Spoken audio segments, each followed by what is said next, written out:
Alright, I want you to get comfortable. I'm going to spend a little time and get you familiar with some of the instruments and controls in this aircraft. The airspeed indicator is calibrated in knots rather than miles per hour. The white arc is our flap operating range. You shouldn't extend the flaps unless your airspeed's well within the white arc. Green arc, our normal operating range. You don't want to let the airspeed get beyond this range in gusty conditions. The yellow arc is the caution range. Fly within this range only in smooth air. And of course the red arc is the never exceed speed. This speed should never be exceeded at any time. The next instrument we want to take a look at is the ADI, the Attitude Direction Indicator. It allows the pilot to get an immediate picture of the plane's attitude. It's the only instrument that gives both pitch and bank information simultaneously. This line represents the horizon. When this miniature aircraft is lined up with it, you're flying straight and level on the horizon. These marks indicate your pitch in increments of 5 degrees. Pitching up 10 degrees would look something like this. And these marks across the top indicate your degrees of bank. 10, 20, 30, 60, and 90.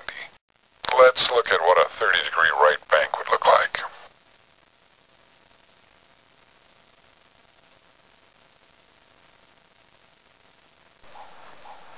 The altimeter's job is to measure the static pressure and register this fact in terms of feet or in thousands of feet. The long needle with the small triangle measures 10,000-foot increments.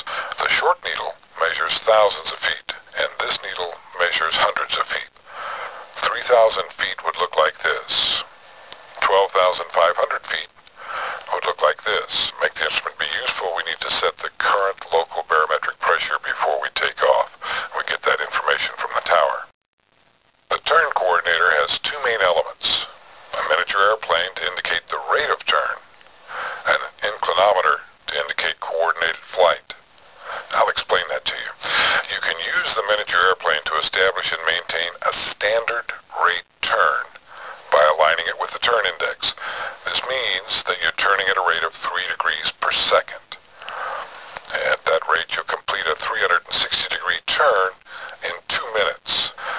The inclinometer shows the quality of a turn.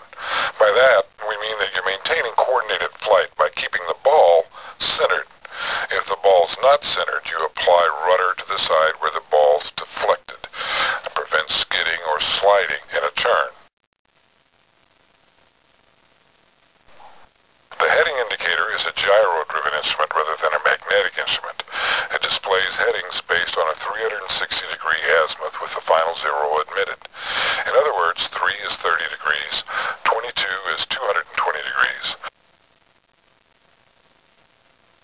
Since there's no magnet for it to point to, you must manually rotate it to match your magnetic float compass. The VSI, vertical speed indicator, measures your rate of climb or descent in feet per minute. If the needle is deflected above zero, you're climbing. If it's below zero, you're descending. The tachometer displays engine speed and RPM, short for revolutions per minute. The window in the lower part of the instrument keeps a record of the engine running time. It's called the Hobbs meter. The oil temperature gauge, of course, measures the temperature of the oil as it enters the engine. The green area indicates normal operating range, while the red area indicates maximum allowable temperature. Oil pressure gauge measures pressure in pounds per square inch of oil supplied to the engine. Green bar again, normal operating range. Red indicates minimum and maximum pressures.